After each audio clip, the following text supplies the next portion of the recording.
என் அப்பனே கணேசா, குரு பிரம்மா குரு விஷ்ணு குருதேவோ மகேஸ்வரா, குரு சாட்சாத் பரபிரம்மம் தஸ்மை ஸ்ரீ குருவே நமக. ஓம் பக்தவரதாய் வித்மகே பாண்டுரங்காய் தீமகி தன்னோ கிருஷ்ணா பிரச்சோதயாத். இன்னைக்கு பாண்டுரங்கன் மகிமையிலேருந்து நாராயண பட்டத்திரியோட கதையை சொல்கிறேன். ரொம்ப நல்லா இருக்குது கதை. இது பெரிய கதை. ஸ்கிப் பண்ண நான் பாதி தான் இன்றைக்கி சொல்ல போகிறேன். இன்னொரு பாதியை இன்னும் 2 நாள் கழித்து சொல்கிறேன். கதையை ஸ்கிப் பண்ணாமல் பாருங்கோ, அப்போ தான் கதை புரியும். நாராயணன் எங்கே? தாமோதர நம்பூதிரி ஆம்படியாட்ட கேட்குறார். காலம்பரி எழுந்து வெளியில் போனவன் தான். மணி 11 ஆயிடுத்து, இன்னும் வரக்கானா, சாப்பிடக்கூட வராமல் அப்படி என்ன காரியம் அவனுக்கு? வெட்டி முறிக்கிற ஜோலி, சும்மா ஊர் சுற்றுறதும் பசங்களோட கூட்டிகிட்டு அரட்டை அடிக்கிறதும், வேலைக்கு நீ வடித்து கொட்டுற, வீட்டில் இருக்கா இல்லையான்னு கண்டானா, திங்கிறதும் தூங்கிறதும் தான் அவன் ஜோலி. வேத பாடசாலையில் விட்டேன், வேதமும் படிக்கலை, சமஸ்கிருதமும் கற்றுக்கலை. காலம்பரை எழுந்திருந்தோம், குளித்தோம், சாமிக்கிட்ட ஒரு ஸ்லோகம் சொன்னோம், பாகவதமோ ராமாயணமோ படிக்கக்கூடாதா? என்ன பிராப்த கர்மாவோ இப்படி புள்ள பிறந்திருக்கு. வயசான அப்பாவாச்சேன்னு கொஞ்சமாவது ஞாபகம் இருக்கா? இப்படி ஒரு புள்ள பிறக்க யார் அழுதா அப்படின்னு பொறிஞ்சு தள்ளினார் நம்பூதிரி. அப்படி சொல்லாத எங்கோ, கருவேப்பிலை கொத்து மாதிரி ஒரே பிள்ளை, அந்த மாதிரி நம்மளே தூட்டலாமா குழந்தைய அப்படின்னு அம்மா சொல்கிறா. எல்லாத்தையும் நடையில் நின்று கேட்டுன்னு இருந்த நாராயணன், அம்மா எனக்கு இன்றைக்கி பசிக்கலை அப்படின்னு சொல்லிட்டுன்னு வீட்டை விட்டு வெளியில் மறுபடியும் கோவில் குளக்கரைக்கு போயிட்டான். விடுடி, நான் என்ன தப்பாக சொல்லிட்டேன்? கேட்டாலும் ஒன்றும் தப்பு இல்லை. ரோஷம் பொத்துண்டு வந்துடுத்தாக்கும் துறைக்கு. இருக்கட்டும், இந்த பட்டாம்பியில் கதவை திறந்து வச்சுட்டு ஆரத்தி எடுத்து அழைக்கிறான்னு பார்க்குறேன்.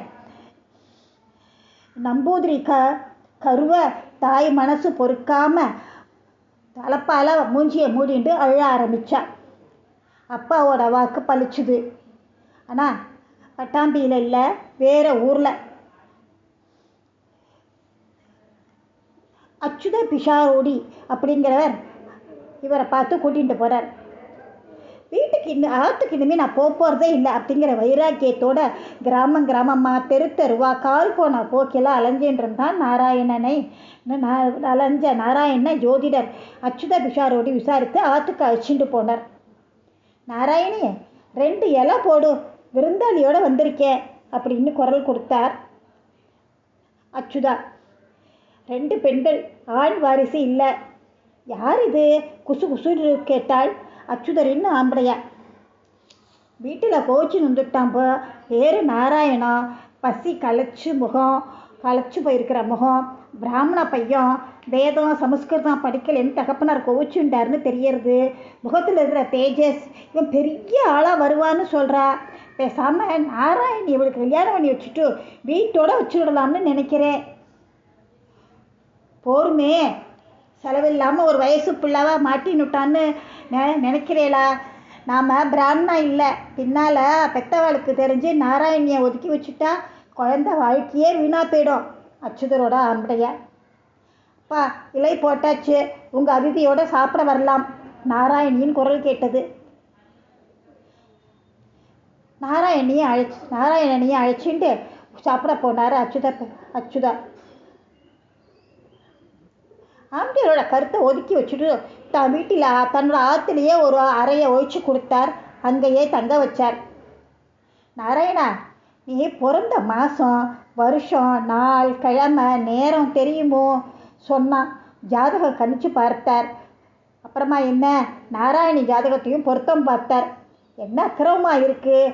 பையன் ஊரை சொல்லாமல், பெத்தவா பேரை சொல்லாமல் அழும்பு பிடிக்கிறான். அவனோட செவத்து தோலை பார்த்து உங்கள் பொண்ணு சம்மதிச்சுட்டா. ஒரு நாள் லோகமே கொண்டாட போகிறதுன்னு நீங்கள் கல்யாண ஏற்பாடு பண்ணுறேன். நாராயணிக்கு இதை விட நல்ல மாப்பிள்ளை கிடப்பான். கல்யாணம் பண்ணிட்டா குடும்பம் என்று சின்னவளை கட்ட தயங்குவா. அச்சுதரின் மனைவி வேண்டாமே அப்படின்னு சொல்லிட்டு இருந்தா.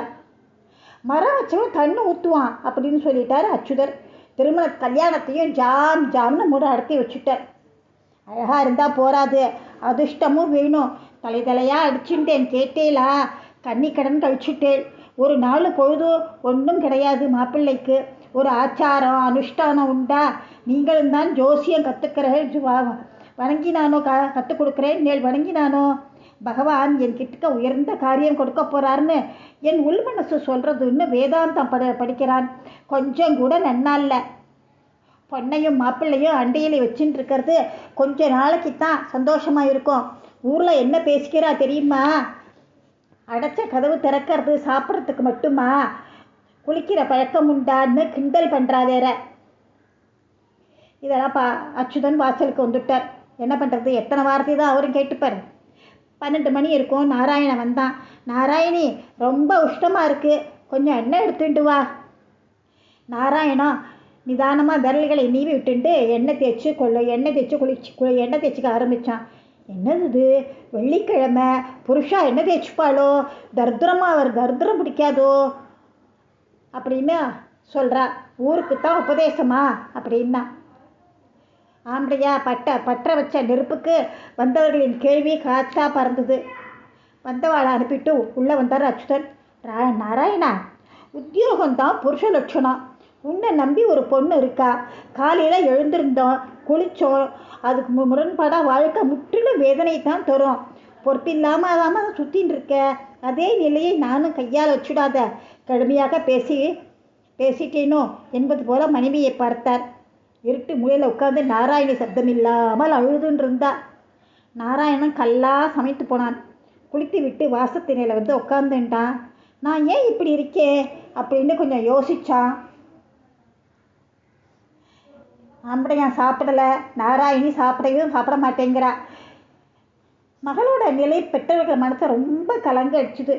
இளைய பெண்ணை அனுப்பி மாப்பிள்ளையை சாப்பிட அழைச்சா. மைத்துனி எப்படியெல்லாமோ சொல்லி நாராயண மௌனம்தான் சாதிச்சான். பிறகு தாயார் நாராயணிடம் வந்து, எனக்கு அச்சமாக இருக்குது, நீயே போய் அவரை சாப்பிட கூப்பிடு அப்படின்னு நாராயணிடம் வேண்டினான். கேட்டுண்டாவ அம்மா. நாராயணி அழுதுண்டே கணவரை, அப்பா சொன்னா என்ன வாங்கோ சாப்பிடலாம் அப்படின்னு கூப்பிட்டா. நிமிர்ந்து பார்க்கவே இல்லை அச்சுதன். வெளியே வந்துட்டான். நாராயணா, நான் உன்னை மாப்பிள்ளையா நினச்சி பார்க்கலையேப்பா. பிள்ளையத்தான் நீ புத்தி சொன்னேன். தப்பென்றா மன்னிச்சுக்கோ. சரி விடு. வெள்ளிக்கிழமை எண்ணெய் தேய்ச்சிக்கூடாது. உன்னை முதலில் பார்த்தபோது உன் பசி முகம் சுண்டு எனக்கு அப்போதான் எனக்கு ரோஷம் பத்தியா. இந்த உரிமையை கேட்குறேன். என்னை நீ மதிச்சியா? எழுந்து சாப்பிடவா. நாராயணன் எழுந்து கை காலை அலமிட்டு சாப்பிட உட்கார்ந்தான். நாராயணி பரிமாறினாள். சாப்பிட்றம்போது நயமாக பேச தொடங்கினார் அச்சுதன். மற்றதை நாளைக்கு பார்க்கலாம்.